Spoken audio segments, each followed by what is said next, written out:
நீங்க முதல்ல இந்த செயல் வீரர்கள் கூட்டத்தை எப்படி பாக்குறீங்க? செயல்படாத கட்சிக்கு எதுக்கையா செயலர் கூட்டம்? தளபதி வந்து பொங்கி எழுந்துட போறாரு. பாத்தீங்களாடா என் படத்தையாடா முடக்கி வச்சிங்க, நான் ஆறு தெரியுமா, என்னை முடக்க முடியாது அடக்க முடியாதுன்னு பஞ்ச் படத்துல பேசுற பஞ்ச்லாம் இந்த செயற்குழுல பேசுவாருன்னு எதிர்பார்த்தா ஒண்ணுமே பேசல. வந்துட்டு என்னை அமுக அழுத்தம் இருக்கா? அழுத்தம் இருக்கு, யாருக்கும் இருக்கு. பராசக்தி படத்துல வந்து பிடிச்சிட்டாப்ல. நட்பு சக்தி வந்தாலும் வராட்டியும் இந்த தூய சக்தி நேரடியாக மக்களை. அப்ப ஒருவேளை காங்கிரஸ் வராதுன்ற முடிவுக்கு அவர் வந்துட்டாரு. 2 பேரையும் வீழ்த்துவோங்கிறேன். அதுக்கு அர்த்தம் வந்து நான் 3வது இடத்துக்கு போயிட்டேன். இதுவரைக்கும் வராத வார்த்தை முதல் முறையாக மனம் திறந்து யதார்த்தத்தை பேசியிருக்காரு விஜய். இதுதான் சிபிஐ விசாரணை டெல்லி அழுத்தத்துக்கு பின்னாடி இருக்கிற மனமாற்றமா எடுத்துக்கலாமா? இந்த தேர்தலை பொறுத்த வரைக்கும் 4 முனை போட்டி தான். அதிமுக கூட்டணி, நாம் தமிழர், டிவிகே கூட்டணி சரியா அமையல அப்படிங்கனாலே நீங்க வந்து டெபாசிட் இழக்க போறீங்கன்னு அர்த்தம். ஒருவேளை விஜய் தான் வெற்றி பெறதே ஒரு கடினம்ன்ற சூழ்நிலை தான் இந்த 2 தொகுதியில போட்டிடுற பிளான்ல எல்லாம் இருக்கிறாரோ? இல்ல, அவர் 4 தொகுதியிலே போட்டிட முடியாது. 4 தொகுதியிலே போட்டிட்டாலும் வெற்றி பெற முடியாது. கண்டிப்பாக அவர் கூட்டணிக்குள்ள கொண்டு வர மாட்டாங்க 100% அப்படிங்கறத நான் தொடர்ந்து சொல்றேன். இப்பயும் சொல்றேன், கூட்டணிக்குள்ள கொண்டு வர மாட்டாங்க. வந்தா அந்த ஓட்டுகளை அவரால் பிரிக்க முடியாது. அவருடைய சாயம் இழுத்து போயிடும். அப்ப தனியா நிக்க வச்சு ஓட்டுகளை பிரிக்கிறது தான் விஜயினுடைய வேலை. இப்ப அவங்க சொல்ற கேண்டிடேட்டை போடுங்க, சொல்ற தொகுதிகள் ஆட்களை போடுங்க அப்படிங்கறதான் விஜய்க்கு இப்ப கொடுக்கப்பட்ட விஷயம். அதிமுக விமர்சனம் பண்றதில்ல, பாஜக விமர்சனம் பண்றதில்ல, திமுக எதிர்ப்பு ஒரு அரசியல் தான் பண்றீங்க. இப்ப தேவையில்லாம பிசிக அவரை செஞ்சு விட்டீங்க. எப்படி உங்களுக்கு ஓட்டு போடுவாங்க? எதுக்காக போடணும்? விஜய்க்கு எதற்காக போடணும்? பெரிய கேள்வி இருக்கு. தமிழ்நாட்டின் வளர்ச்சி பயணத்தில் ஒருவரையும் பின்தங்க விடமாட்டோம், வெல்வோம் ஒன்றாக. குமுதம் நேயர்களுக்கு வணக்கம். இன்று நமது நேர்காணலுக்கு சிறப்பு விருந்தினராக மூத்த பத்திரிகையாளர் சுபேர் அவர்கள் நம்மோடு இணைந்துள்ளார். அவரை நிகழ்ச்சிக்கு வரவேற்போம். வணக்கம். வணக்கம். எப்படி இருக்கீங்க? நல்லா இருக்கேன். ரொம்ப மௌனமா இருந்தார் விஜய். ஜனநாயகன் பிரச்சனையில கூட பெருசா பேசல அப்படின்றதெல்லாம் இருந்துச்சு.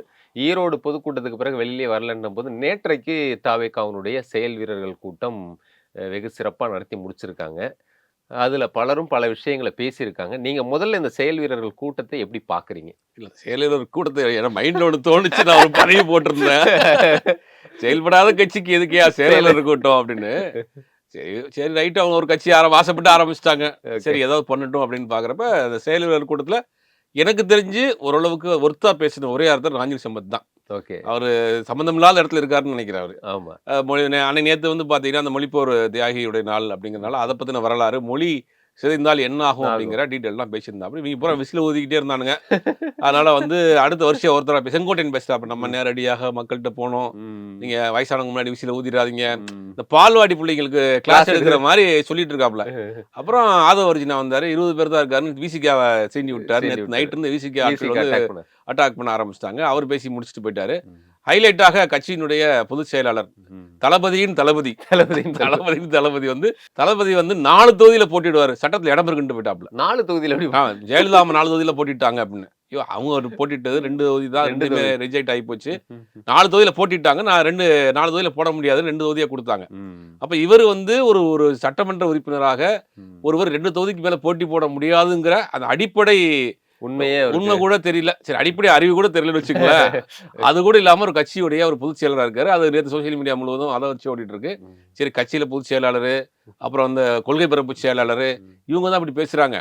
தளபதி வந்து பொங்கி எழுந்துட போறாரு. பாத்தீங்களாடா என் படத்தையாடா முடக்கி வச்சிங்க, நான் ஆறு தெரியுமா, என்னை முடக்க முடியாது அடக்க முடியாதுன்னு படத்துல பேசுற பஞ்ச்லாம் இந்த செயற்குழுல பேசுவாருன்னு எதிர்பார்த்தா ஒண்ணுமே பேசல. வந்துட்டு என்னை அமுக அழுத்தம் இருக்கா? அழுத்தம் இருக்கு, யாருக்கும் இருக்கு. இல்ல, மக்களுக்கு இருக்கு. சரி, மக்களுக்கு அழுத்தத்தை மக்கள் பாத்துக்கிறாங்க. உங்க அழுத்தத்தை முதல்ல பேசுங்க. உங்க படத்தை வந்து ரிலீஸ் பண்ணணும்னு சொல்லி முடக்கி வச்சிருக்கீங்க, வழக்கு போட்டிருக்கு. உங்களை 2 தடவை டெல்லி கூட்டு வந்துட்டாங்க. உங்களுக்கு அழுத்தம் இருக்கு. உங்க அழுத்தத்துக்கு இந்தியாவுடைய எதிர்கட்சி தலைவர் ட்வீட் போறாரு, தமிழ்நாட்டுடைய முதலமைச்சர் ட்வீட் போறாரு, நீங்க பேச மாட்டேங்கிறீங்களே. இப்போ உங்க பிரச்சனையவே நீங்க உங்களால் பேச முடியாத ஒரு திராணியற்றவரா விஜய் இருக்கிறதுனாலதான் அவர் ஆரம்பத்துல சொல்றோம், விஜய் வந்து அரசியலுக்கு ஒரு அன்ஃபிட்டு, இவருக்கு அரசியல் செட் ஆகாது, பேசாம நடிச்சுக்கிட்டே போகலாம், ஏன்னா அரசியல் களம்ங்கிறது வேற அப்படிங்கிறது சொல்றோம். இப்ப என்ன ஆயிப்போச்சு? இப்ப கடைசியில வந்து 2 விஷயத்த கிளியர் பண்ணியிருக்காரு. நான் வந்து தனித்து தான் நிக்க போறேன். ஓகே, நட்பு சக்தி யாரா வந்தாலும் சரி வராட்டியும் சரி, இந்த வந்து தூய சக்தி நாங்க வந்து தூய சக்தி வந்துரும் அப்படின்றது பராசக்தி படத்துல வந்து பிடிச்சிட்டாப்ல. நட்பு சக்தி வந்தாலும் வராட்டியும் இந்த தூய சக்தி நேரடியாக மக்களை அப்ப ஒருவேளை காங்கிரஸ் வராதுன்ற முடிவுக்கு அவர் வந்துட்டாரோ? இல்ல அதுக்குள்ள நிறைய அரசியல் நடந்திருக்கு. இப்ப இந்த படம் முடக்கப்பட்டது, அதற்கு பிறகு வந்து சிபிஐ விசாரணை டெல்லிக்கு அழைக்கப்பட்டது. சிபிஐ விசாரணைக்கு அவர் டெல்லிக்கு அழைக்க வேண்டிய அவசியமே இல்லை. அவர் ஒரு விட்னஸ் தான். நேரடியாக வீட்டில் வந்து ஒரு சாட்சியை பதிவு பண்ணிட்டு போயிருக்கலாம், இல்லாட்டி சென்னை இருக்கக்கூடிய சிபிஐ ஆஃபீஸ் கூட்டு வந்திருக்கலாம். 2 முறை அவர் அங்கே வர வச்சு எல்லா வேலையும் பண்ணி ஒரு அழுத்தத்தை அவர் சொல்றான்னு சொல்லாட்டியும் அவருக்கு அழுத்தம் கொடுக்கப்பட்டது. அதுக்கு காரணம் வந்து இவர் ஆரம்பத்துல இருந்து பார்த்தீங்கன்னா முதல்ல இவர் வந்து ஏடிஎம்கேயோட அலையன்ஸ் வைக்கிறதுக்கு பிளான் பண்றாரு. யாரு? விஜய். எடப்பாடி பழனிசாமி இவரும் ஒரு முறை பேசிட்டாங்க. சீட்லாம் கூட அவங்களுக்கு வந்து கன்ஃபார்ம் பண்ணிட்டாங்க. யாரு? டிவிகே ஏடிஎம்கேலாம்.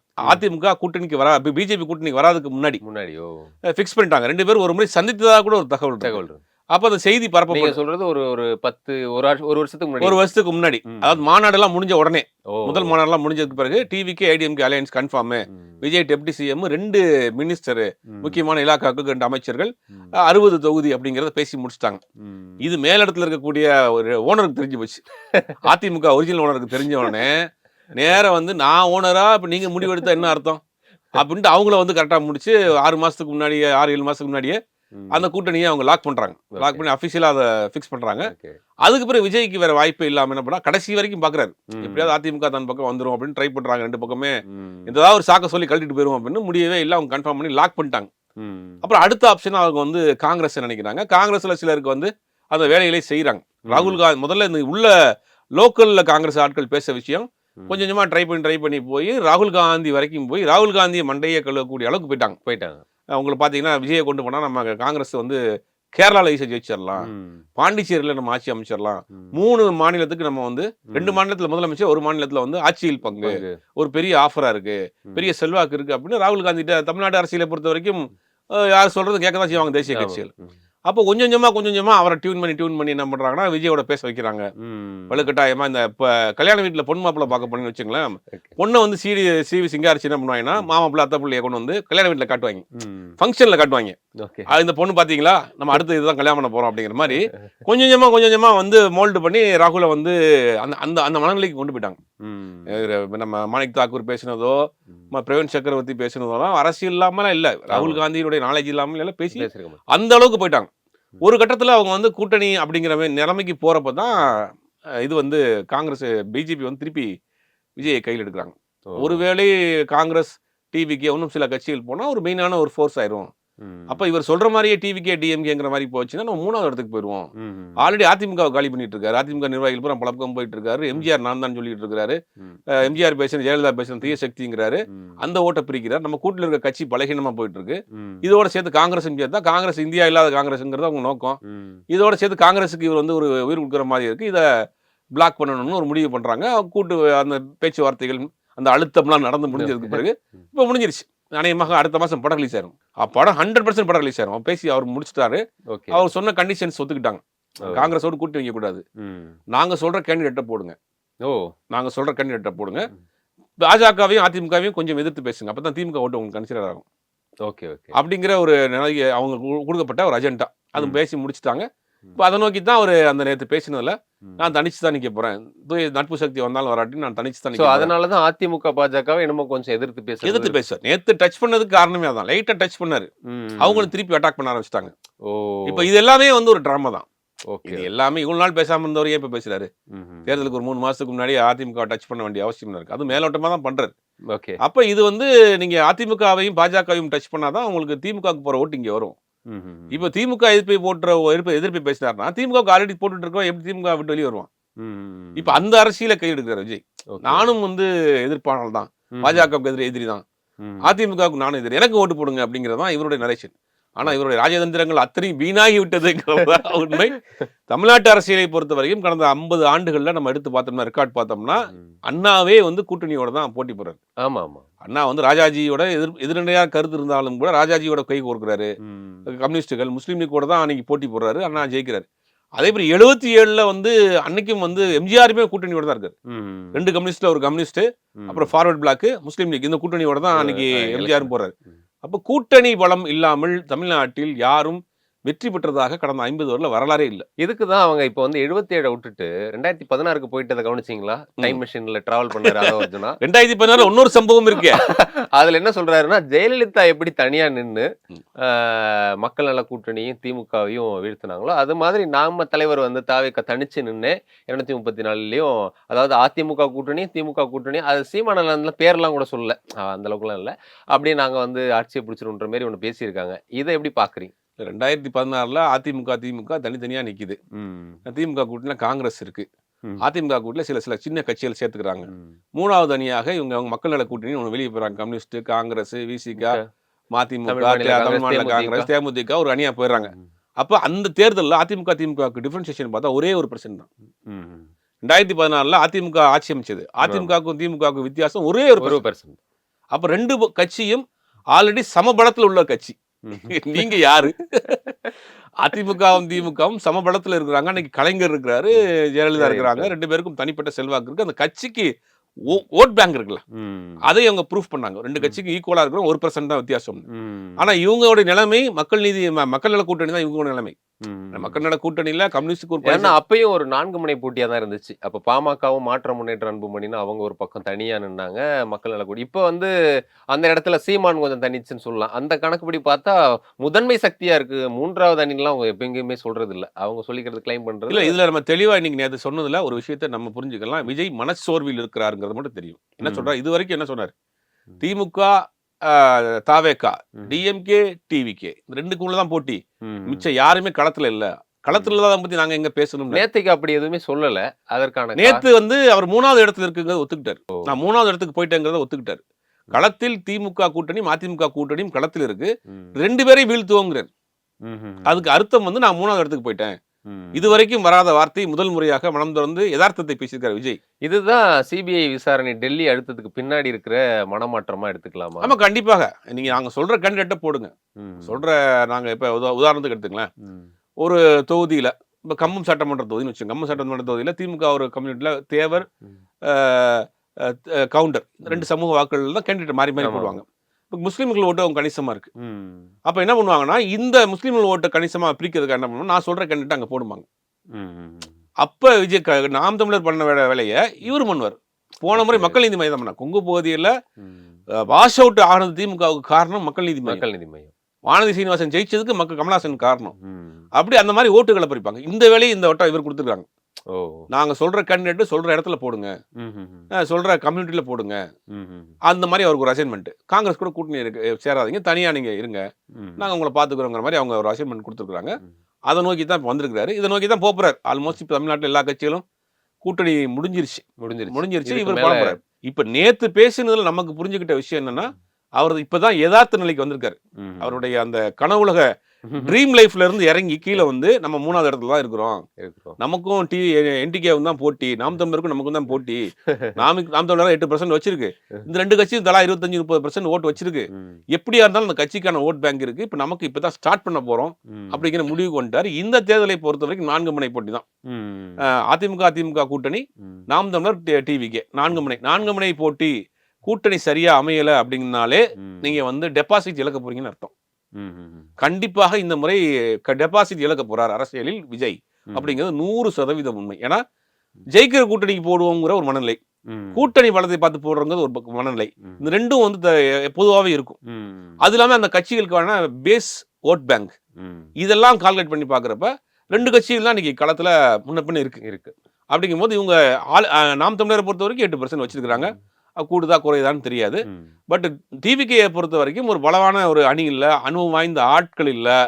அப்படிங்கும் போது கண்டிப்பாக பல இடங்களில் அவங்க வந்து டெபாசிட் இழக்க. ஆதவ அர்ஜுனா பேசும்போது அப்படியெல்லாம் இல்லை, எனக்கு கூட அந்த டவுட் இருந்துச்சு, ஸ்ட்ரக்சர் இல்லையே அப்படின்னு. ஒரு 8 மாசம், ஆனா 4 மாசம் முன்னாடி எங்க பொதுச் செயலாளர் ஒரு 3 லட்சம் பதவிகளை அறிவிச்சாரு. அப்ப அந்த நம்பிக்கை வந்துருச்சு, பிஎல்ஏ இருக்காங்க, எல்லாருமே இருக்காங்கன்ற மாதிரி ஒரு பாசிட்டிவா வந்து பயங்கரமா பேசியிருந்தாங்க. இன்னும் சொல்ல போனா நிர்மல்லாம் ஒரு கணக்கே சொல்லியிருந்தாரு.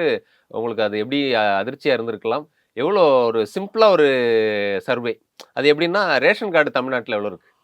ஒரு 2.25 கோடின்னு வச்சு, 2 கோடி ரேஷன் கார்டு மட்டும் வச்சுப்போம். வீட்டுக்கு ஒரு ஓட்டு, அதான் ரேஷன் கார்டுக்கு ஒரு 2 கோடி ஓட்டு இருக்கு. அப்பவே நம்ம 40% கிராஸ் பண்ணியாச்சு அப்படின்ற ஒரு நெரேட்டிவ் செட் பண்றாங்கல்ல. இதை எப்படி பாக்குறது? இப்போ அவங்க சொல்ற கணக்கு பிரகாரம் பார்த்தா ரசிகர்கள் ஒரு கூட்டம் இருக்கிறாங்க. விஜய் பின்னாடி விஜயினுடைய தீவிரமான பெண் ரசிகர்கள் இருக்கிறாங்க, சில ரசிகர்கள் இருக்கிறாங்க. இப்போ அதுலேயே வந்து சினிமா ரசிகர்கள்லேயே ஏகப்பட்ட பிளவு இருக்கு. விஜய் ரசிகர்கள் ஒருத்தவங்க, விஜய் ரசிகர் அஜித் ரசிகர்கள் விஜய்க்கு போட மாட்டாங்க. மங்காத்தா படம் பார்த்து வந்து வெளியில இருந்த வீடியோ போட்டானுங்க, நாங்கள் ஓட்டு போட மாட்டோம். ரஜினி ரசிகர்கள் விஜய் ஏற்றுக்கிற மாட்டாங்க. அப்போ விஜய்க்கு பின்னாடி ஒரு சினிமா ரசிகர்கள் கூட்டம் இருக்கு. அது இவங்க சொல்ற 40% அப்படிங்கிற கணக்கு வந்து இவங்களா ஒரு கணக்கு போடுறாங்க. இவங்க களத்துக்கு யாருமே போனது இல்லை, கள அனுபவம் யாருக்கும் தெரியாது, தேர்தலை பெருசா சந்திச்சது கிடையாது. இப்போ அங்க இருக்கக்கூடிய நிர்வாகம் எடுத்துங்களேன், நிர்மல்குமார் ஐடி விங்ல செக்ரட்டரி இருந்தார் பாஜகவில். அதுக்கப்புறம் அதிமுக ஐடி விங் வந்தார். இவங்க எல்லாமே வந்து டேபிள்ல உட்காந்து ஒர்க் பண்றவங்க, ஸ்ட்ராட்டஜிஸ்ட் பேசுறவங்க தான். கள யதார்த்தம், கள நிலவரம், கள அரசியலே இவங்க யாருக்குமே தெரியாது. ஆதவர்ஜினாவும் கள அரசியல் தெரியாது. செங்கோட்டையன் ஒருத்தருக்கு மட்டும் தான் கள அரசியல் தெரியும். அது கொங்கு அரசியல் மட்டும் தான் தெரியும். ஒவ்வொரு பகுதிக்கும் ஒரு அரசியல் இருக்கு.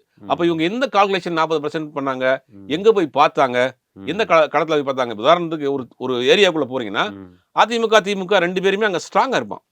அந்த ஒரு பகுதியினுடைய நிர்வாகியா இருப்பான். நல்லது கெட்டது, காது குத்து, அந்த குடும்பத்துக்கு தேவையான உதவிகள், ரேஷன் கார்டு வாங்குறது, பென்ஷன் வாங்குறது, எல்லாத்துக்கும் போய் நிற்பான். அவன் வந்து நாளைக்கு நான் ஓட்டு போடணும்னா அவன் போடுவானா, நீ போடுவியா, அவங்களுக்கு போடுவாங்களா? ரெண்டாவது இந்த எஸ்ஏஆர் விவகாரத்தை எடுத்துக்கோ. எஸ்ஏஆரை பொறுத்த வரைக்கும் எஸ்ஏஆர்ல முழுக்க மக்களோடு போய் வேலை பார்த்தா திமுக தான், திமுக நிர்வாகிகள். அதிமுக கூட பெருசா போல. அப்ப நீங்க யார்கிட்ட நெருக்கமா இருக்கிறீங்க? இப்ப நேத்து நடந்த விஷயத்திலேயே அவர் செங்கோட்டை என்ன சொல்றாரு, மக்கள்கிட்ட போகணும், மக்கள்கிட்ட போறப்ப நீங்க சேட்டை பண்ணிடக்கூடாது, விசில ஊதிடாதீங்க, வயசானவங்க ஊதுறாங்கன்னா உங்களுக்கு உங்களுடைய தொண்டர்கள் மீதே நம்பிக்கை இல்லையே. ஒன்னும் அவங்க வந்து இவங்க போய் எப்படி வாக்குகளை வாங்கிட்டு வந்துருவாங்க? இவங்க போய் சேட்டை பண்ணாம இருக்கிறதே பெரிய விஷயம். அப்படி எப்படி ஓட்டுகளை வாங்கிட்டு வந்துருவாங்க? இது நடக்கிற வாய்ப்பே இல்லை. ஒரு கணிசமான ஒரு ஓட்டு, மேக்சிமம் ஒரு 10%க்குள்ள அவங்க பிரிக்கிறதுக்கு வாய்ப்பு இருக்கு. இப்போ ஜனநாயகனுக்கு ஒரு அழுத்தம், அது போல வந்து சிபிஐ விசாரணை இப்படிலாம் சொல்லும்போது எல்லாரும் விமர்சனம் வச்ச மாதிரி அவர் பாஜக இதுல இந்த விஷயத்துல பெருசா அவர் இன்னும் ஸ்டாலினை குறிப்பிட்டு பேசின மாதிரி சிஎம் சாரோ இல்ல வந்து பிஎம் சார்னு சொல்லி அவரை பேசுறதோ அப்படிலாம் பண்ணல. நேற்றுக்கு கூட அந்த ஜனநாயகன் படம் குறித்து அவர் பெருசா எங்கேயுமே அதை பத்தி பேசல அப்படின்ற ஒரு பார்வை இருக்கும்போது, இந்த எலெக்ஷனை இவங்க வந்து இப்போ அழுத்தம் தரதுனால சிலர் என்ன சொன்னாங்க, புறக்கணிக்க சொன்னாங்க. மேல வந்து என்ன ஒன்னும் கூட்டணி வாங்க என்டிஏ கூட, இல்லைன்னா தேர்தலை புறக்கணிச்சிருங்க அப்படின்ற மாதிரி சொன்னாங்க. இப்போ நீங்க சொல்ற மாதிரி வந்து அதற்கு வாய்ப்பு இல்லைனால ஒரு டம்மியான கேண்டிடேட்ஸ் நிறுத்தி இந்த மாதிரி வேலையை பாருங்க, அந்த இதுக்கு வந்து டீலுக்கு ஒத்துக்கிட்டாரா விஜய் இப்போ வந்து? ஏன்னா புறக்கணிக்கவும் முடியாது தேர்தலை, அதனால நாங்க வந்து இப்படி ஒரு ஸ்ட்ராட்டஜி பண்ணிக்கலான்றதுக்கு ஒத்துக்கிட்டாங்களா? இல்லை, முதல்ல இந்த விஜயினுடைய அரசியல் நான் ஆரம்பத்தில் சொல்கிறேன். கிட்டத்தட்ட 2-3 வருஷமா நான் பேசின வீடியோஸ் பார்த்தா தெரியும். விஜய் பாஜகவால் உருவாக்கப்பட்ட ஒரு நபர் தான். பாஜகவுடைய பி டீம் தான் விஜய். ஓட்டுகளை ஸ்பாயில் பண்ணக்கூடிய ஓட் ஸ்பாயிலர் தான் விஜய்ங்கிறது நான் தொடர்ந்து பல இடங்களில் சொல்லிட்டு இருக்கேன். இப்பயும் அதை உறுதியாக சொல்கிறேன். விஜய் வந்து ஒரு ஓட் ஸ்பாயிலர் தான். ஒவ்வொரு மாநிலத்திற்கும் ஒரு ஸ்ட்ராட்டஜி எடுப்பாங்க பாஜக. இப்போ யூபியில் எடுத்தீங்கன்னா மாயாவதியை வச்சு அந்த தலித்து வாக்குகளை பிரிப்பாங்க, இந்த பக்கம் ஓய்சியை வச்சு இஸ்லாமிய வாக்குகளை பிரிப்பாங்க. ஒவ்வொரு இடத்துலையும் இந்த மாதிரியான வாக்குகளை பிரிக்கக்கூடிய வேலை செய்வாங்க. உதாரணத்துக்கு யூபி எடுத்துக்கங்க. யூபியில் வந்து சமாஜ்வாதி பார்ட்டியும் அகிலேஷ் யாதவுடைய மாயாவதியுடைய பகுஜன் சமாஜ் கட்சி மாத்தி ஆட்சியில் இருந்த ஒரு மாநிலம். பாஜகவுக்கு அங்கே பேஸ் இல்லை பெருசா. அப்போ அவங்க எப்படி உள்ள போறாங்க அப்படின்னா, பிஎஸ்பியை வந்து தனியா பிரிக்கிறாங்க. நீங்க தனியா நின்று அங்க பெரிய மேஜர் ஓட் பேங்க் இருக்கு அவங்களுக்கு. அப்ப அவங்களுக்கு தனியா நிக்க வச்சு ஓட்ட பிரிக்கிறாங்க. ஆர்ஜேடி இருக்கக்கூடிய சில பேரை கூட்டு வந்து தனியா ஓட்ட பிரிக்கிறாங்க. இந்த ஓட்டுகள் செத்துறப்ப தான் உள்ள போவாங்க. அந்த வேலையை தான் ஒவ்வொரு அவங்களுக்கு பேஸ் இல்லாத மாநிலங்கள்ல அவங்க அப்படித்தான் பண்ணுவாங்க. இப்போ தமிழ்நாட்டை எடுத்துங்க, கமல்ஹாசன் அவங்க தான் நிப்பாட்டினாங்க போன முறை. நிப்பாட்டி ஓட்டுகளை பிரிக்க வேண்டிய பண்ணாங்க. அந்த ஒரு சீசன் மாதிரி கேம்பெயின் மாதிரி முடிச்சவொடனே இந்த தேர்தலுக்கு உங்கள் விஜய், இந்த தேர்தலுக்கு உங்கள் விஜய். கமல் மாது மேல அப்படி ஒரு இது இருந்தாலும் இப்போ அவர் திமுக கூட தானே. அதான் சொல்றேன், ஒரு கேம்பெயினுக்கு அவங்க யூஸ் பண்ணுவாங்க, அதோட முடிஞ்சிருவாங்க. அவங்கள வந்து டிராவல் பண்ண மாட்டாங்க கூட. அவங்களுக்கு இந்த சீசனுக்கு அவங்கள யூஸ் பண்ணுவாங்க.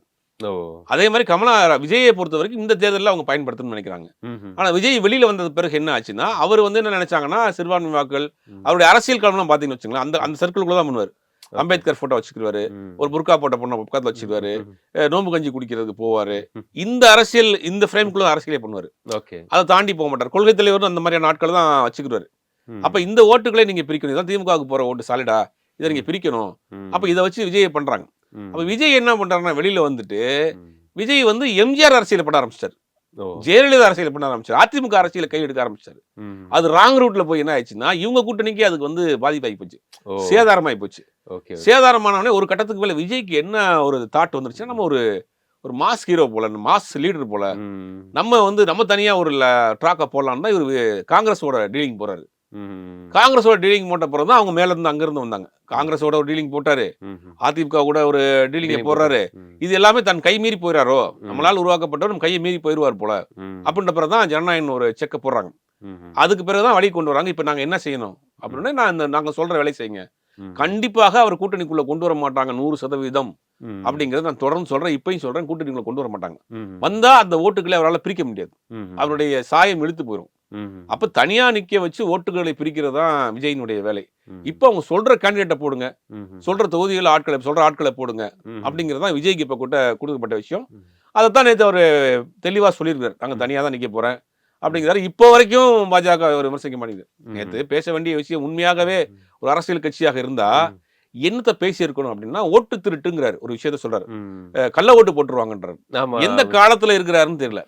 இப்ப ஓட் சோரின்னு ஒண்ணு போட்டிருக்கு, வாக்குகளை தேர்தல் ஆணையம் திருடுகிறது அப்படிங்கிற ஒரு குற்றச்சாட்டு போயிருக்கு. தமிழ்நாட்டில் நடந்த எஸ்ஏஆர்ல 90 லட்சம் பேர் இன்னைக்கு வாக்களிக்கக்கூடிய உரிமை இழந்திருக்காங்க. அதுல 20 லட்சம் பேர் இறந்து போயிட்டாங்கன்னு வச்சா கூட 13 லட்சம் பேர் திருப்பி சேர்த்திருக்காங்க. இந்த மாசம் 31ஆம் தேதி வரைக்கும் திருப்பி சேர்க்கலாம். இப்ப இவர் என்ன பண்ணலாம், இவருடைய வாக்காளர் யாரு, ஜென்சி தான். அவங்க பாதி பேருக்கு 18 வயசு முடிஞ்சிருக்கும், முடியாம இருக்கும். அவங்களுக்கு ஒரு அவேர்னஸ் கொடுத்துருக்கணும். அப்ப 31ஆம் தேதிக்குள்ள உங்களுக்கு 12 வயசு முடிஞ்சிருச்சுன்னா நீங்க போய் உடனே வாங்குங்க, ஃபார்ம் 6 வாங்குங்க, உங்க தெரிஞ்சவங்களுக்கு வாங்கி கொடுங்க, அந்த வேலையை செய்யுங்க. இப்ப முதல்ல நீங்க வாக்காளரா முதல்ல ஆங்க அப்படிங்கிற ஒரு ஆக்கப்பூர்வமான விஷயம் சேலுவர்கள் கூட்டத்தில் பேசியிருப்பாங்க. அந்த புரிதலே இல்லாம போற போக்குல விசில் அடிச்சோம், சிபிஐ ஆபீஸ்க்கு போனேன், அங்க ரசிகர் இருந்தாங்க, டெய்லி வரமா பழம் வித்துக்கிட்டு இருந்துச்சு, அந்தமா விஜய் ரசிகர்னு இன்னும் கதையெல்லாம் நூல் விடுற கதையெல்லாம் சொல்லிட்டு இருக்காங்க. இவர்களுக்கே ஒரு தெளிவில்லாத மனநிலைக்கு வந்துட்டாங்க. இப்ப விஜயினுடைய பேச்சு, நான் 3வது இடத்துக்கு போயிட்டேன், அவரே மனச்சோர்வுல இறங்கிட்டார், நான் அடுத்த கட்டத்துக்கு வந்துட்டேன் அப்படிங்கிற அதுவே ஒரு பெரிய ஒரு முதல் தோல்வியாக பார்க்கணும். ஒருவேளை விஜய் தான் வெற்றி பெறதே ஒரு கடினம்ன்ற சூழ்நிலை தான் இந்த 2 தொகுதியில போட்டிடுற பிளான்ல எல்லாம் இருக்கிறாரோ? இல்ல, அவர் 4 தொகுதியிலேயே போட்டிட முடியாது. 4 தொகுதியிலையும் போட்டிட்டாலும் வெற்றி பெற முடியாது. ஏன்னா மினிமம் ஒரு பேசிக் ஓட் பேங்க் இருந்தா தான் அதுக்கு மேல நீங்க பில்ட் பண்ண முடியும். விஜயகாந்த் இருந்தாருன்னா ரொம்ப தெளிவாக ஒரு விஷயத்தை விஜயகாந்த் பண்ணாரு. ஆண்ட கட்சிக்கும் ஆளும் கட்சிக்கும் மாற்று நானு, மக்களோடும் கடவுளோடும் தான் கூட்டணி, 230 கேண்டிடேட் போடு, நான் நிக்கிறேன், விருதாச்சலத்தில் ஜெயிச்சார், 8% வாங்கினாரு. ஆனா அந்த கிளாரிட்டி அவங்கள்ட்ட இல்லையே, அந்த உறுதித்தன்மை விஜய் கிட்ட இது வரைக்கும் இல்ல. அதிமுக கூட பேசுறீங்க, அதிமுக விமர்சனம் பண்றது இல்ல, பாஜக கூட பாஜக விமர்சனம் பண்றது இல்ல, திமுக எதிர்ப்பு ஒரு அரசியல் தான் பண்றீங்க. இப்ப தேவையில்லாம பிசிக அவரை செஞ்சு விட்டீங்க, எப்படி உங்களுக்கு ஓட் போடுவாங்க? எதுக்காக போடணும்? விஜய்க்கு எதற்காக போடணும்? இந்த ஒரு கேள்வி பெரிய கேள்வி இருக்கு. தமிழ்நாட்டின் வளர்ச்சி பயணத்தில் ஒருவரையும் பின்தங்க விடமாட்டோம், வெல்வோம் ஒன்றாக.